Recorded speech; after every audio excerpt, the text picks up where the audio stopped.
이퀄리티 맨 앤 위먼이거든요. 그래서 남녀평등으로 돌아갈 것을 저는 근거하지만은 유엔이나 유네스코, EU가 근거하지만 강제성이 없는 것처럼 저의 근거도 강제성은 없습니다. 하지만 저는 그렇게 국가 정책이 그런 방향으로 흘러가야 된다고 생각을 합니다.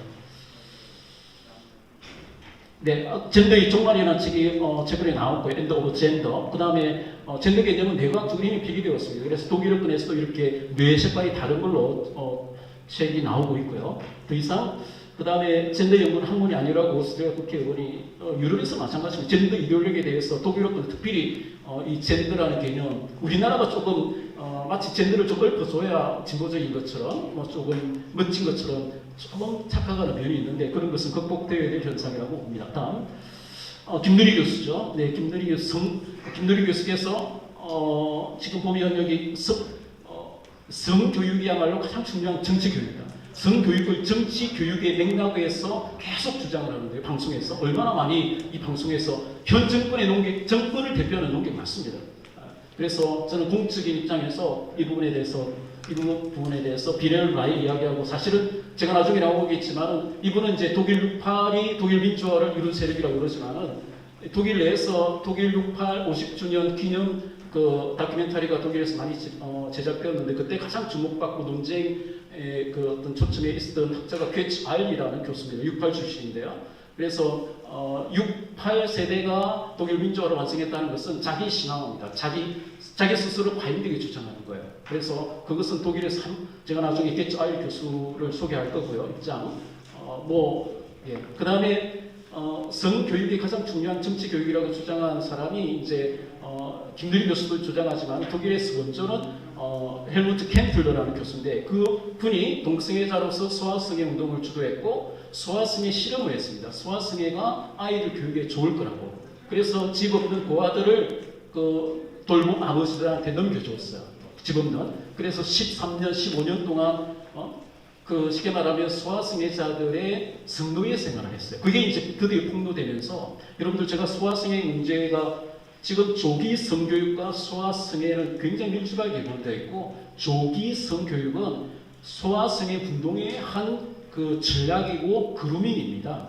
그래서 2014년에 독일 녹색당이 드디어 소아성애 운동을 주도했던 것을 당 대회에서 당 대표가 공식적으로 사과를 했어요. 그래서 아직도 우리나라에서는 이 성소수자 운동, 동성애, 소아성애 운동, 주디스 버틀러도 소아성애와 금지상을 옹호하는 입장이라고 제가 EBS 그 위대한 수업 때 제가 공론할 수 있더니 급진 페미니스트들은 발작 뛰더라고요. 거짓말을 시치미를 떼는데 그렇지 않습니다.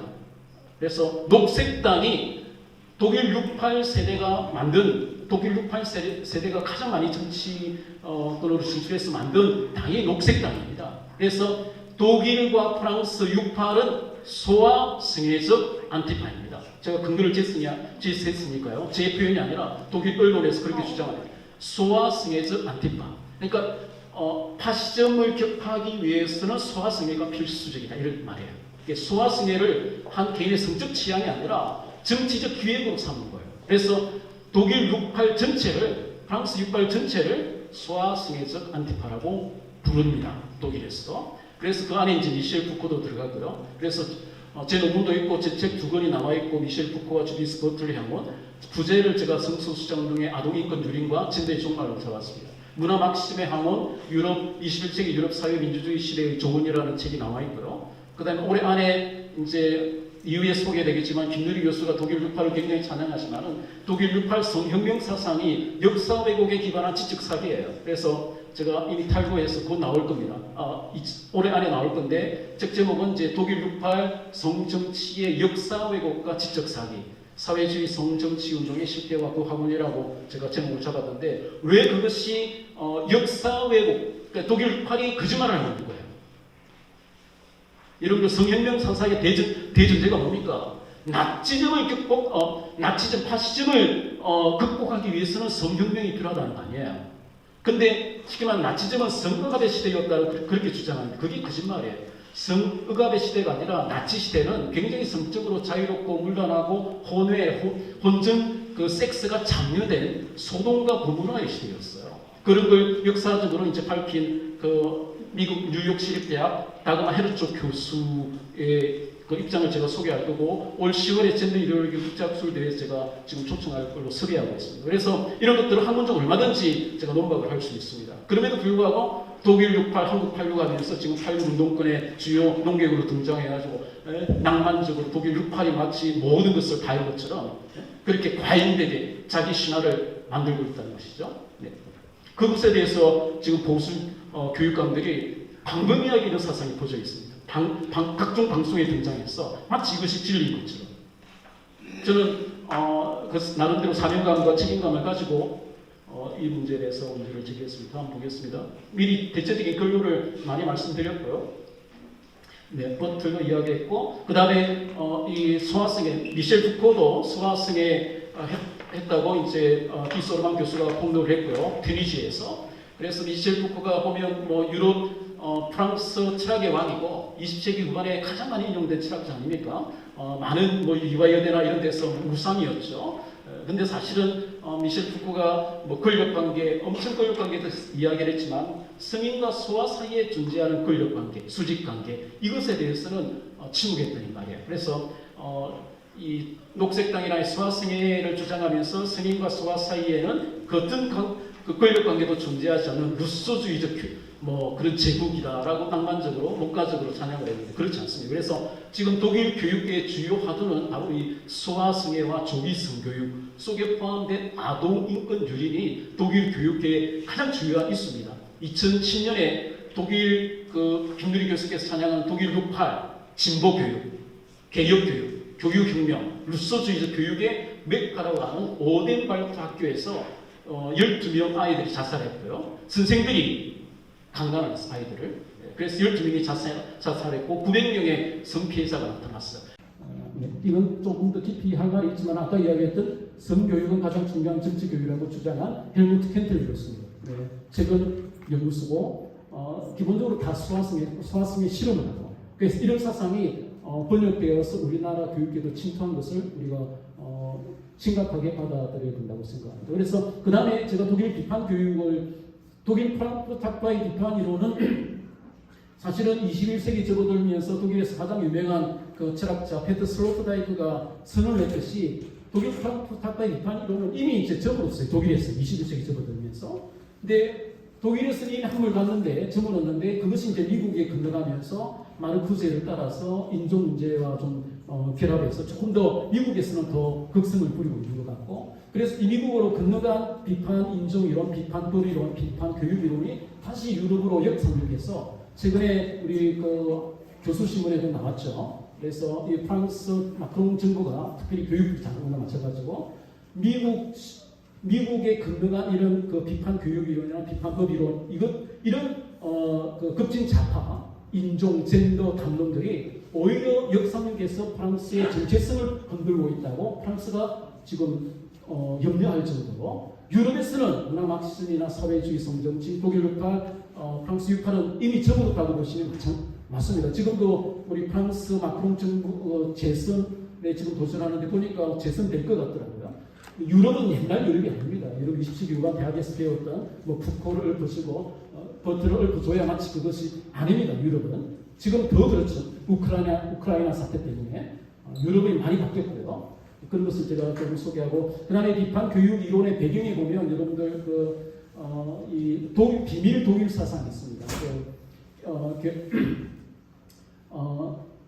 스테판 게오르게라고요. 이건 좀 깊은 이야기인데 쉽게 말하면 이런 굉장히 독일적인 수화성에도 굉장히 독일적인 사상이에요. 그래서 여러분들 철학하면 독일이다 뭐 이렇게 찬양하는데 저도 뭐 독일 철학을 굉장히 좋아해서 독일어권에서 독일어도 열심히 하고 독일어권에서 공부했지만은 좀 독일 갔다가 워세를 가면서 이 독일 철학 낭만주의의 큰 그 역량 안에 있는데 이것에 대해서 좀 비판적으로 성찰하게 되었고 계속 이제 제가 독일 낭만주의에 대해서 계속 비판적인 이야기들이 나올 겁니다. 그래서 이 스테판 게오르게가 굉장히 중요한데요. 이 사람이 이제 히틀러를 얘기한 사람이고 비밀 독일을 기획한 사람이에요. 그래서 기본적으로 동성애적 소아성애자, 남색자들과 플라톤의 향형, 플라톤의 향형과 국가론의 기초에서 새로운 제국 독일을 건설하려고 했어요. 이 사람이 얼마나 컸으면 막스 베버가 카리스마스 지배라는 그 책을 이 사람을 보고서 지었어요. 그래서 굉장히 중요한 사람이고 이 게오르게 학파 에서부터 아도로노나 그다음에 헬무트 베크와 같은 독일 비판 교육, 그러니까 독일 교육의 설계자들이 다 기본적으로 게오르게 학파입니다. 기본적으로 다 수화성애자들이에요. 비밀 독일을 건설하고 있고요. 그 비밀 독일은 동성애 국가입니다. 동성애적 수화성애 국가이고요. 그 다음에 그래서 이 약간 에소테릭하고 오컬트적인 신지학, 인지학의 영향이 있습니다. 인도 사상의 영향도 있고, 인도 게르만주의. 그래서 이 수화성애를 찬양하면서 수화들을 지칭할 적에는 제어주시, 굉장히 달콤하다, 이런 비밀 언어를 사용했어요. 쉽게 말하면 어린 소년들을 성적 욕망의 대상으로 삼은 거예요. 이런 사상들이 다 독일 낭만주의, 독일 비판 교육, 그래서 이런 아도르노는 여러분들 우리 국내 철학에서 보면 굉장히 뭐 비판의 계몽의 변정법, 부정 변정법 굉장히 점잖은 사람으로 오해하시는 그렇잖아요. 아도르노가 수화성애야말로 가장 강력한 더욱 근기라고 이야기했고, 아도르노의 이름만이 나중에 68 수화성애 운동의 주요 근거가 됩니다. 네, 그래서 비판 교육 이야기를 좀 했고요. 헬무트 베커 이야기인데 조금 빨리 가겠습니다. 그 다음에 이것이 아까 헬무트 켄틀 교수의 책인데요. 쉽게 말하면 부모가 섹스하는 걸 애들이 봐야 된다, 이런 거예요. 그걸 이제 표지사진으로 만든 거예요. 이렇게 해야 파시즘을 극복할 수 있다. 기본적으로 소화성애적인 안티파시즘입니다. 네, 넘어가고요. 그 다음에 독일 나치즘 성억압의 산물이라는 주장인데, 이건 역사적으로 다그마 헤르츠 교수가 이야기했듯이 거짓말입니다. 쉽게 말하면 여러분들 생각해 보세요.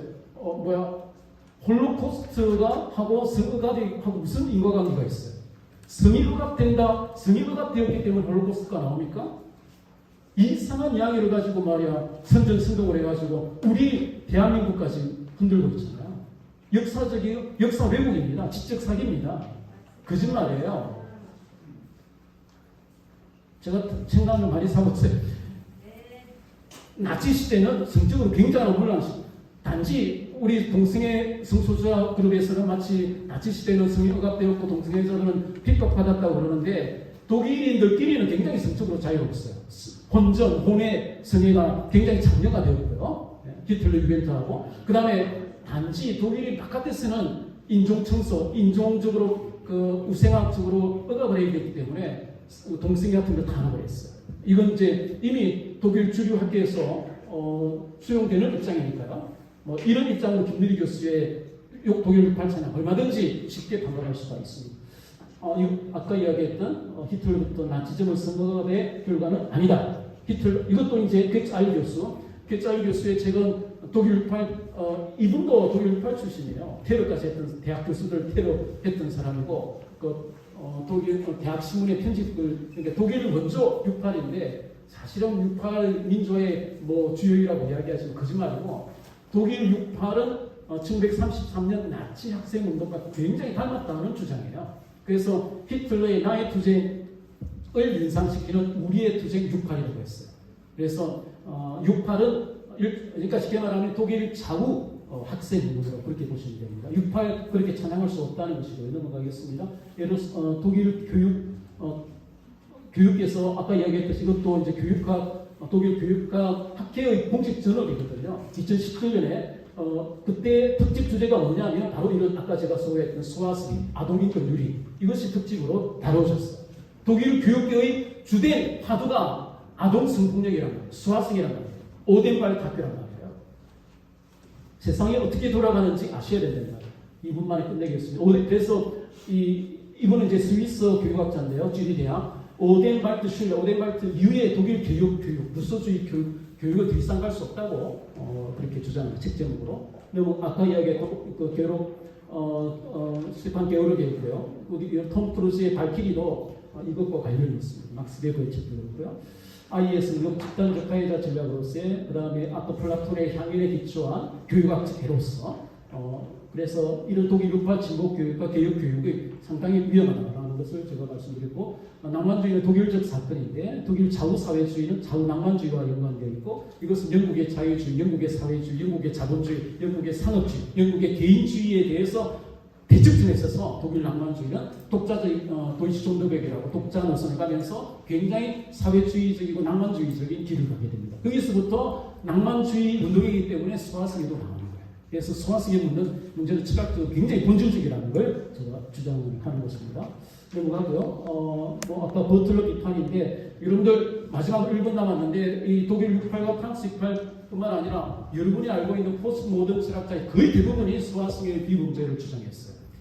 시몬 드 보부아르는 자신의 그 제자들을 어린 소녀들을 그루밍해가지고 장폴 사르트르한테 성적대하게 했고요. 네, 그루밍 제 책 미셸 푸코와 주디스 버틀러 학원에 나옵니다. 그래서 장폴 사르트르, 시몬 드 보부아르, 그다음에 데리다, 그다음에 미셸 푸코, 둘레이스 가타리, 아르봉 거의 다 수화성의 비범죄를 주장했어요. 독일 녹색당뿐만 아니라 이 정도 되면 수화성의 운동이 68 프랑스와 독일 68의 핵심 정치적인 계획이 아젠다라는 걸 믿으시겠죠?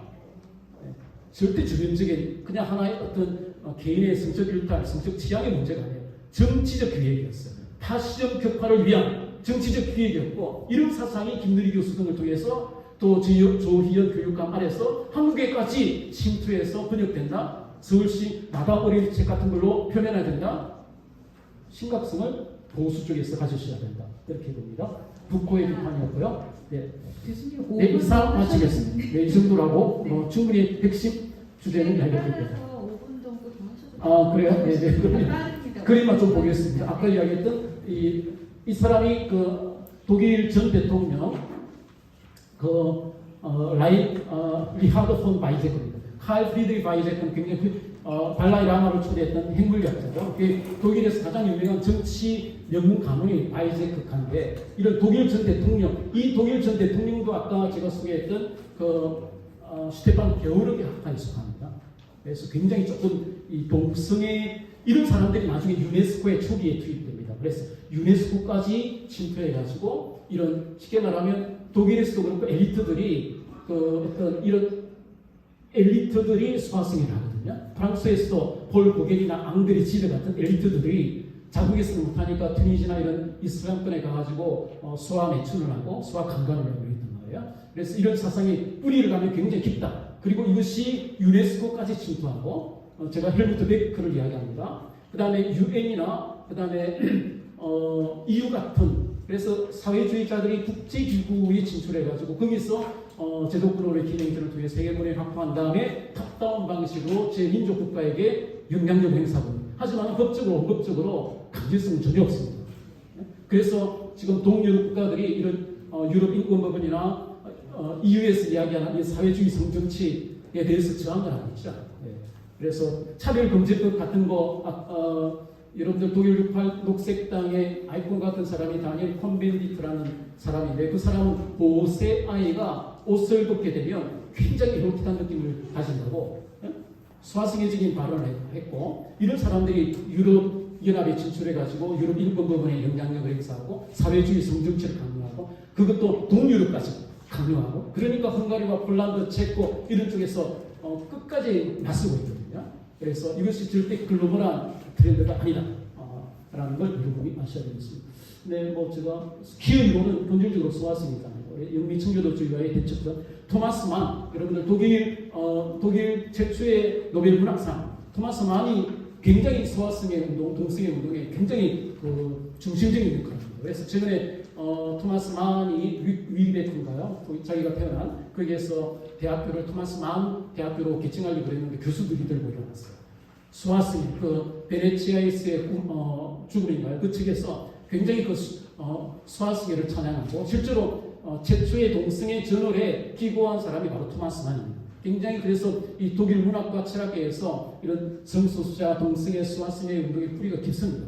심지어 노발리스까지 14세 여아들에 대해서 그래서 노발리스까지 거슬러 올라갈 수 있다 그렇게 보시면 됩니다. 그래서 주디스 버틀러의 이 수화성애 문제에 대해서도 2017년 브라질에서 들고 일어났죠. 학부모들이 30만 명인가요? 서명을 하고 그래서 제가 이번에 EBS에서 위대한 수업할 적에 제가 이 수화성애와 근친상간까지 옹호하는 주디스 보틀의 입장은 그냥 지나갈 수 없다. 특별히 교육 방송이라면 그냥 제가 공론화하게 됐다 싶어서 글을 썼고 많은 분들이 내주셔서 이제 많이 공론화가 됐습니다. 그래서 주디스 보틀은 분명히 인터제너레이셔널 섹스, 세대간 섹스의 정당성과 합법성을 주장합니다.